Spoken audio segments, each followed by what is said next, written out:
اسمع إلى قول النبي صلى الله عليه وسلم حينما قال: لو أنكم لا تذنبون، لو أننا نحن في الحياة لا نذنب ولا نرتكب المعاصي، قال النبي صلى الله عليه وسلم: لأذهبكم الله.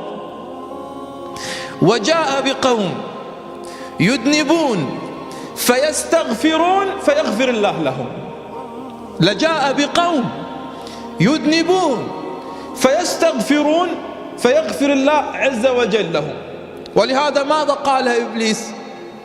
قال: يا رب يا رب وعزتك وجلالك، حتى تعلم من هو إبليس وتعلم أنه أضعف مخلوق. إبليس يريد أن يتحدى رب العزة جل جلاله، لكنه يقسم قال: يا رب وعزتك وجلالك لأغوينهم، أي بني آدم، ما دامت أرواحهم في أجسادهم.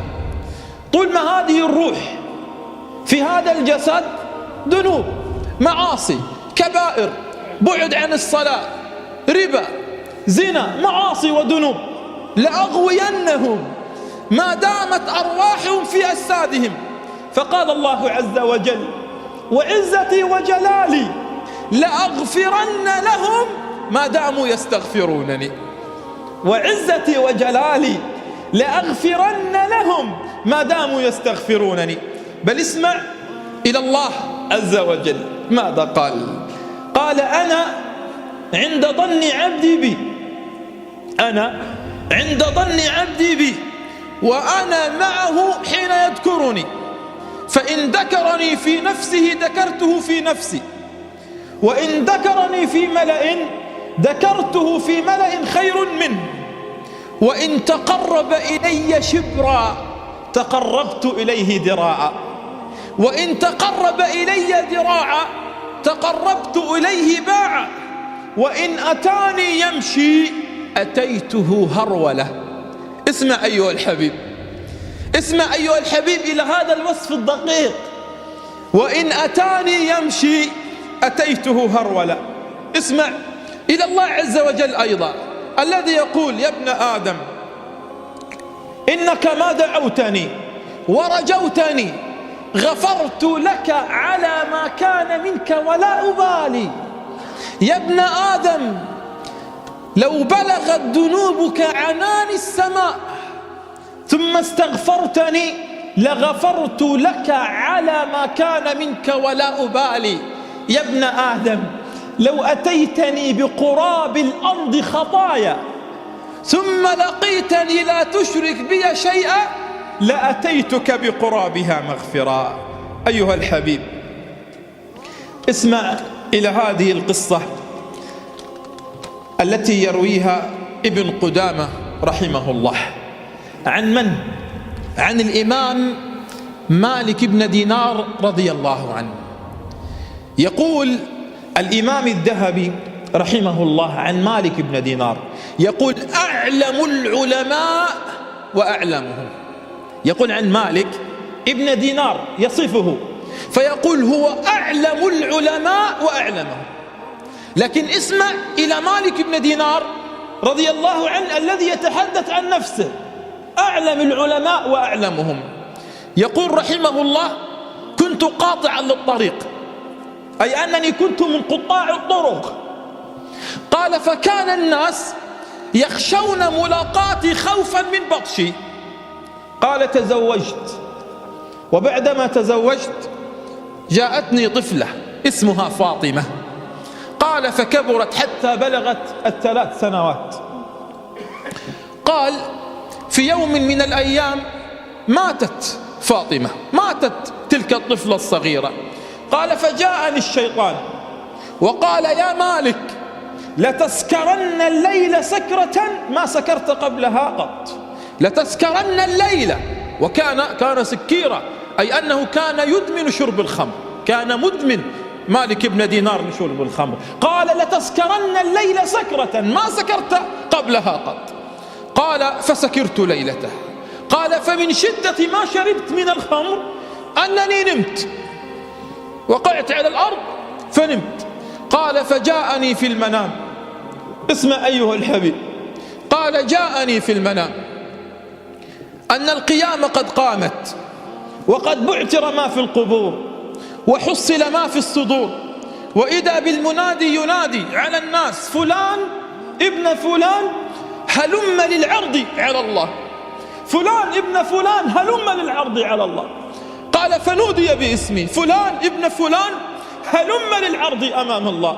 قال فجئت وإذ بي أرى ثعبان ضخم، وإذا بالثعبان يلحقني، فسرت أجري وأجري حتى رأيت أمامي عجوز كبير في السن، فجئت إليه قلت له لعلك تساعدني. قال أما ترى حالي، أما ترى حالي وقد كبرت في السن، لكن اذهب في هذا الطريق. قال فذهبت وأنا أجري والثعبان يلاحقني، فوصلت إلى شفير جهنم، وصلت إلى شفير جهنم. قال فرأيت ذلك العجوز، عدت إلى ذلك العجوز قلت له لعلك تساعدني. قال ترى حالي، ولكن اذهب إلى ذلك الجبل لعلك تجد هناك من يساعدك. قال فتوجهت إلى ذلك الجبل، وإذا بي أسمع أصوات أطفال، إذ بي أسمع أصوات أطفال صغار، فذهبت وإذا بي أرى ابنة الصغيرة، طفلة الصغيرة فاطمة التي ماتت بالأمس.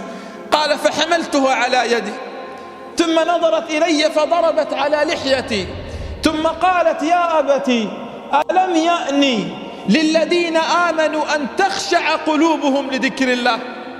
يا أبتي ألم يأني للذين آمنوا أن تخشع قلوبهم لذكر الله؟ قال فقلت يا بنيتي وما ذاك الثعبان؟ قالت يا أبتي هو عملك السيء، كبرته فنميته حتى أصبح هكذا فأخافك، وأما ذلك الرجل العجوز فهو عملك الصالح، صغرته ثم صغرته حتى أصبح هذا حاله فلم ينفعك. أيها الحبيب، قال فاستيقظت من المنام، ثم اغتسلت وتوضأت وذهبت إلى المسجد وأنا أبكي، وإذا بالإمام يقرأ ألم يأني للذين آمنوا أن تخشع قلوبهم لذكر الله. ونحن نقول والله للعصاة، نقول للمذنبين، نقول للذين غرتهم الحياة الدنيا، نقول للذين سرقهم المال وسرقتهم فتن الدنيا، ألم يأني للذين آمنوا أن تخشع قلوبهم لذكر الله، للذين قطعوا الصلوات، قطعوا الأرحام، للذين يشربون المخدرات والخمر، للذين يعانون من كبيرة الزنا. ألم يأني للذين آمنوا أن تخشع قلوبهم لذكر الله. لما جيء بجنازة إلى أمير المؤمنين عمر رضي الله عنه، فوقف على المنبر خطيبا على هذه الجنازة، فقال رضي الله عنه كلمتين، قال كفى بالموت واعظة، كفى بالموت واعظا. ثم نزل عمر من على المنبر، ما تكلم عمر الكثير، ولكنه قال كفى بالموت واعظا. أحبتي، أما ترون أننا في هذه الأيام ما عدنا ونحن نقلب صفحات المواقع هنا وهناك إلا ونسمع أخبار الراحلين؟ هذا مات بكورونا، وهذا مات فجأة، وهذا مات بحادث سير. أما ترون أن الموت قد كثر في أيامنا؟ أما ترون أن كل المواقع التي نتابعها كلها ملئت بأخبار الراحلين من أقرباء ومن أصحاب ومن خلان ومن جيران؟ والله كفى بالموت واعظا. ما لي وقفت على القبور مسلما قبر الحبيب فلم يرد جوابي. قال الحبيب وكيف لي أرد جوابك وأنا رهين جنادل أكل التراب محاسني فنسيتكم، أكل التراب محاسني فنسيتكم. كل هذه الأخبار التي نتابعها لا بد أن تدق ناقوس الخطر في قلوبنا أننا آن أن نعود إلى الله، أننا آن أن نصطلح مع الله، أننا آن أن نجدد رجوعنا إلى الله، حتى تعلم أن هذه حقيقة الدنيا، هذه حقيقة الحياة. يكون الواحد منا، يكون من أصحابنا وأقربائنا معنا الظهر صحيح البدن، لا يملك من الأمراض شيئا، وإذ بك على صلاة العصر وفي الليل تتفاجأ أن فلان قد مات. واسمعوا إلى الأخبار، واسمعوا إلى القصص هذه الأيام. فهلا عدنا؟ هلا تبنا؟ هلا رجعنا إلى الله؟ قبورنا تبنى ونحن ما تبنى، قبورنا تبنى ونحن ما تبنى، فيا ليتنا تبنى قبل أن تبنى.